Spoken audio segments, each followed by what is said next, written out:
തിരുനാമത്തിന് മഹത്വമുണ്ടായിരിക്കട്ടെ. പുതിയൊരു പ്രഭാതത്തിൽ തൃപ്പാദം എന്ന പ്രതിദിന പരിപാടിയിലേക്ക്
വചനം സംസാരിക്കുന്നത് സഹോദരൻ ജിജോ അങ്കമാലി.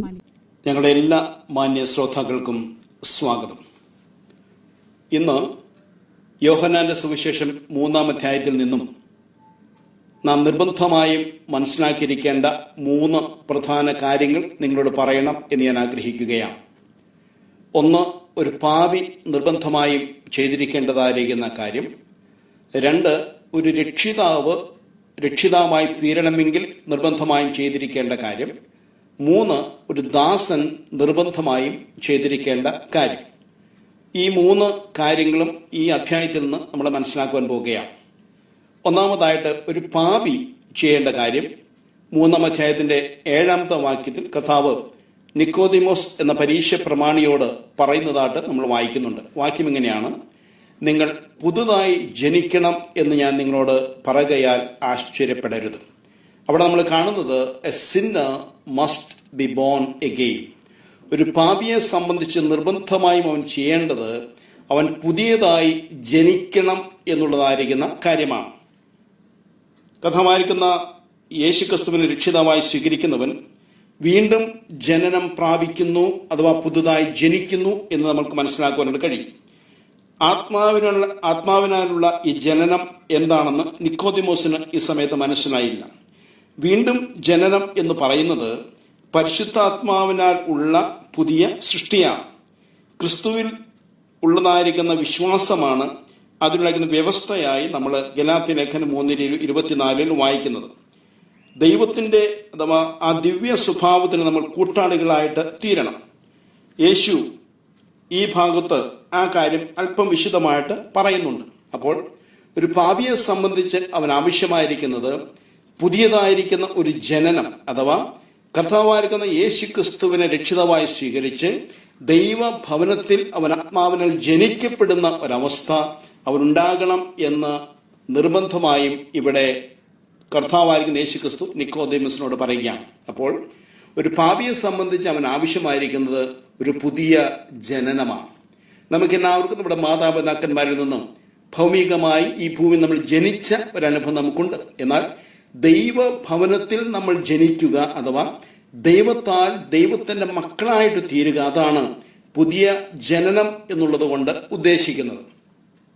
2-ാമത്തെ കാര്യം നമ്മൾ വായിക്കുന്നത് 3-ാം അധ്യായത്തിന്റെ 14-ാമത്തെ വാക്യത്തിലാണ്. അവിടെ നമ്മൾ വായിക്കുന്നു: മോശ മരുഭൂമിയിൽ സർപ്പത്തെ ഉയർത്തിയതുപോലെ മനുഷ്യപുത്രനെയും ഉയർത്തേണ്ടതാകും. ഇവിടെ ഒരു രക്ഷിതാവായിട്ട് തീരണമെങ്കിൽ എന്ത് ചെയ്യണം എന്ന് പറയുന്നുണ്ട്. A saviour must be lifted up.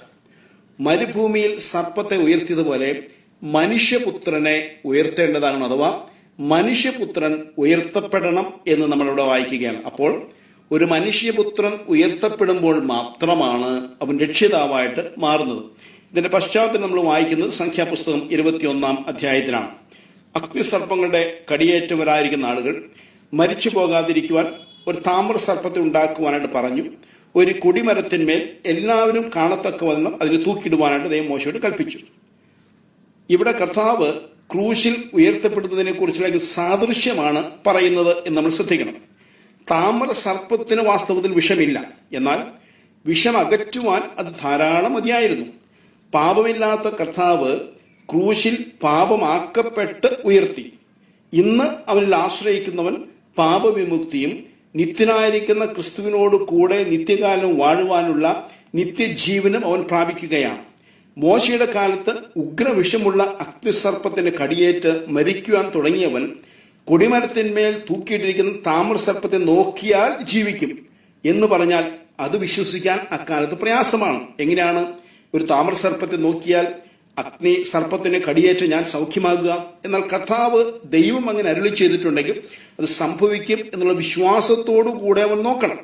Calvary ക്രൂശിൽ ഉയർത്തപ്പെട്ട യേശുക്രിസ്തുവിനെ വിശ്വാസത്താൽ നോക്കിയാൽ പാപമോചനം ലഭിക്കും എന്ന് പറയുന്നത് വിശ്വസിക്കുവാനും പലർക്കും ഇന്നും ബുദ്ധിമുട്ടാണ്. എന്നാൽ ഒരു രക്ഷിതാവിനെ സംബന്ധിച്ച് നമുക്കറിയാം, അവൻ ആ നിലയിൽ തന്നെ ഉയർത്തപ്പെട്ടവനാണ്. ആ കാൽവരി ക്രൂശിൽ പാപികളുടേതാകുന്ന പാപങ്ങൾ വഹിച്ചുകൊണ്ട് ആ മനുഷ്യർക്ക് വേണ്ടി, പാപികൾക്ക് വേണ്ടി അവൻ ഉയർത്തപ്പെട്ട് ആ ക്രൂശിൽ മരിച്ചതുകൊണ്ട് അവൻ രക്ഷിതാവായിട്ട് തീർന്നു.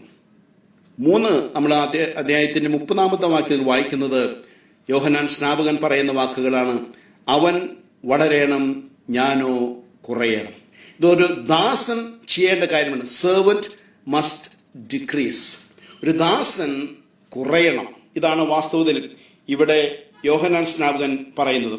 യോഹന്നാൻ സ്നാപകനെ തടവിലാക്കപ്പെടുന്നതിന് മുൻപ് പറഞ്ഞതായിട്ടും രേഖപ്പെടുത്തിക്കിട്ടിരിക്കുന്ന അവസാനത്തെ വാക്കുകൾ എന്ന് നമുക്കിതിനെ വിശേഷിപ്പിക്കാം. കഥാവായിക്കുന്ന യേശുക്രിസ്തുവിനെ ഹൃദയംഗമായി സ്നേഹിക്കുന്ന ഒരുവനുണ്ടാകിയിരിക്കേണ്ട സ്വഭാവ ഗുണമായിട്ടാണ് നാം കാണുന്നത്.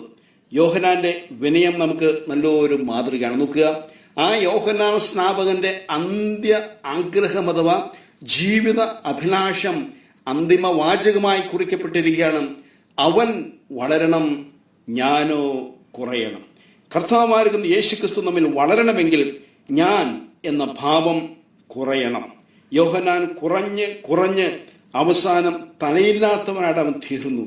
വില്യം കേരി മരിക്കാറായപ്പോൾ ഇങ്ങനെ പറയുകയുണ്ടായി, ഞാൻ പോയി കഴിഞ്ഞാൽ വില്യം കേരിയുടെ രക്ഷകനെ കുറിച്ചല്ലാതെ എന്നെക്കുറിച്ച് ഒന്നും പറയരുത്. ക്രിസ്തു മാത്രം എന്നിൽ മഹത്വപ്പെടണം എന്നുള്ളതാണ് എൻ്റെ ആഗ്രഹം. പ്രിയ ദൈവമക്കളെ, എന്നെ കേൾക്കുന്ന പ്രിയ ശ്രോതാവേ, നമ്മുടെ ജീവിതത്തിന്റെ ആഗ്രഹം എന്താണ്? നാം വളരണം എന്നുള്ളതാണോ, അതോ നമ്മിൽ വസിക്കുന്ന ക്രിസ്തു വളരണം എന്നുള്ളതാണോ നമ്മുടെ ആഗ്രഹം? യോഹന്നാൻ സ്നാപകൻ പറഞ്ഞു, അവൻ വളരണം, ക്രിസ്തു എന്നിൽ വളരണം. എൻ്റെ ജീവിതത്തിൽ കൂടെ, എൻ്റെ വാക്കുകളിൽ കൂടെ, എൻ്റെ പ്രവൃത്തിയിൽ കൂടെ എന്നെ കാണുന്നവർ ക്രിസ്തുവിനെ കാണുവാനായിത്തീരണം. ഞാൻ കുറയണം, ഞാൻ എന്ന ഭാവം കുറയണം. എൻ്റെ സമസ്തവും അർപ്പിച്ചിട്ട് ആ ക്രിസ്തുവിന് ഉയർത്തുവാനായിത്തീരുന്നതാണ് ജീവിത ഭാഗ്യം എന്ന് പറയുന്നത്. നമ്മൾ 3 കാര്യങ്ങൾ ചിന്തിച്ചു. ഒരു പാപി ചെയ്യേണ്ടത് പുതിയതായി ജനിക്കണം, ഒരു രക്ഷകൻ ഉയർത്തപ്പെടണം, ദാസൻ കുറയണം. പ്രിയമുള്ളവരെ, നമുക്ക് ഈ കാര്യങ്ങൾ കുറിക്കൊള്ളുന്ന സമയത്ത് നാം മനസ്സിലാക്കിയിരിക്കേണ്ട ഒരു കാര്യമുണ്ട്. രക്ഷിക്കപ്പെടാത്ത ആരെങ്കിലും എൻ്റെ വാക്ക് കേൾക്കുന്നുണ്ടെങ്കിലും ഒരു പാപിയാണ് നീ എങ്കിൽ നീ ചെയ്യേണ്ടത്, നിർബന്ധമായും ചെയ്യേണ്ടത്, നീ പുതുതായിട്ട് ജനിക്കണം. ഒരു രക്ഷിതാവിനെ രക്ഷിതാവായി നീ സ്വീകരിക്കണം, അല്ലെങ്കിൽ അംഗീകരിക്കണമെങ്കിൽ അവൻ ഉയർത്തപ്പെട്ടവനാകണം. അങ്ങനെ ഒരേ ഒരുവനേ ഉള്ളൂ, അവനാണ് കർത്താവായിരിക്കുന്ന യേശുക്രിസ്തു. നിനക്ക് വേണ്ടി കാൽവരിയുടെ ഉയരങ്ങളിൽ അവൻ ഉയർത്തപ്പെട്ട് നിൽക്കുന്നുണ്ട്. അവങ്കിലേക്ക് നോക്കുക. നിനക്ക് വിശ്വാസത്തിന്റെ കണ്ണുകൾ ഉയർത്തി നോക്കിയാൽ നിനക്ക് അവനെ രക്ഷിതാവായി സ്വീകരിക്കാം. അങ്ങനെ ദൈവമക്കളായി തീരുന്ന ദൈവമക്കൾ, ദൈവദാസന്മാർ ചെയ്യേണ്ടത് കുറയുക എന്നുള്ളതാകുന്ന പ്രവൃത്തിയാണ്. ഞാനോ കുറയണം. യോഹന്നാന്റേതാകുന്ന ആഗ്രഹം എത്രയോ മഹത്തായ ഒരു ആഗ്രഹമായിരുന്നു. ആ ജീവിതത്തിൽ അവൻ ഇല്ലാതായി തന്റെ ക്രിസ്തുവിനെ ഉയർത്തി. തന്റെ ശിഷ്യന്മാർ പോലും ക്രിസ്തുവിനെ അനുഗമിക്കുന്നത് കണ്ട് സന്തോഷിച്ച ആ യോഹന്നാൻ സ്നാപകൻ നമ്മുടെ ജീവിതത്തിൽ ക്രിസ്തു ഉയർത്തപ്പെടുവാനിടയായിത്തീരണം. നമ്മുടെ ജീവിതത്തിലെ എല്ലാ തലങ്ങളും ആ ക്രിസ്തുവിനെ ഉയർത്തുന്ന ജീവിതമായിട്ട് തീരുവാൻ ദൈവമേ ഓരോരുത്തരെയും സഹായിക്കുമാറാകട്ടെ. പാപി പുതുതായി ജനിക്കണം, രക്ഷകൻ ഉയർത്തപ്പെടണം, ദാസൻ കുറയണം. ഈ ചിന്തകൾ നമുക്ക് അനുഗ്രഹമാക്കി ദൈവത്തിന്റെ ആത്മാവ് തീർക്കുമാറാകട്ടെ.